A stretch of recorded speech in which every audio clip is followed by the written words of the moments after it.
going to read our next story. This one also cracks me up. It is called The Big Bad Bubble, and I picked it because it's also by Adam Rubin. And sometimes it's interesting to read multiple stories by the same author because you can see how their writing style changes and maybe how it's the same. So after listening to this story, make sure you tell your teacher or come tell me during our next lesson which story you liked best and why. So not just the title, but see if you can explain what you liked better about that story.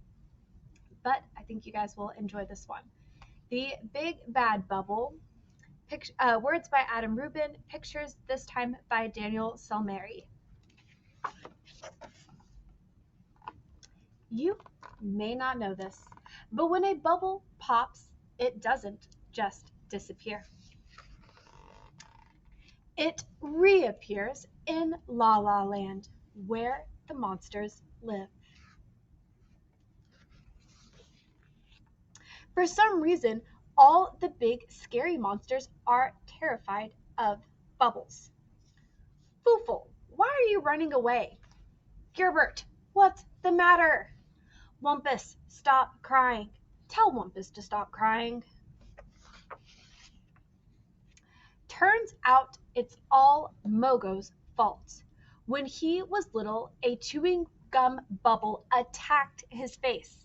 Since then, all he can talk about are how dangerous bubbles are. Bubbles are sneaky. You never hear them coming. Where there's one bubble, there are many bubbles. They travel in packs. Summer is the worst time for bubbles. That's when they go into a feeding frenzy. Don't listen to Mogo. He has no idea what he's talking about. I'll admit it's a bit surprising when a bubble suddenly appears out of nowhere, but that's part of the deal with living in La La Land. On the plus side, donuts grow on trees and rent is cheap. This whole entire mansion for just $26 a month. I think I would like La La Land.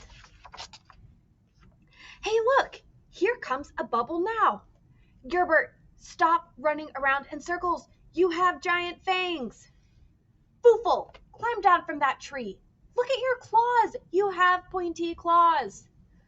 Wumpus, get out from under those covers. You're much too big for that bed anyhow. Bubbles kill thousands of monsters every year. No, they don't. Oh yeah? Prove it. Look, here's a bubble. It's just a thin layer of soap and water wrapped around a ball of air. It's soft and delicate. It couldn't hurt a fly. You could pop it with one little finger. See? Gerbert, use your fangs. Foofle, use your claws. Wumpus, don't be scared. It's just a teeny tiny... Wait, that's kind of a big one. He's a goner. Quiet, Mogo. Go on, Wumpus. You can do it. Tell Wumpus he can do it. Kaboom! See? Mogo doesn't know what he's talking about. There's no reason to be afraid. Enjoy your bubblegum, Gerbert. Have fun popping your bubble wrap, Foofle. Oh boy, that is a big bath full of bubbles, Wumpus. Tell Wumpus to save some water for the fish. Splash! Fine, maybe bubbles aren't so dangerous after all. Butterflies, on the other hand. The Truth About Butterflies by Mogo Pogo. Rah! And you can see them running from a butterfly. All right, guys. Make sure to tell your teacher or each other or me which book you liked better and why. Big Bad Bubble or El Chupacabras. Thank you for tuning in, and I'm looking forward to seeing you guys next week.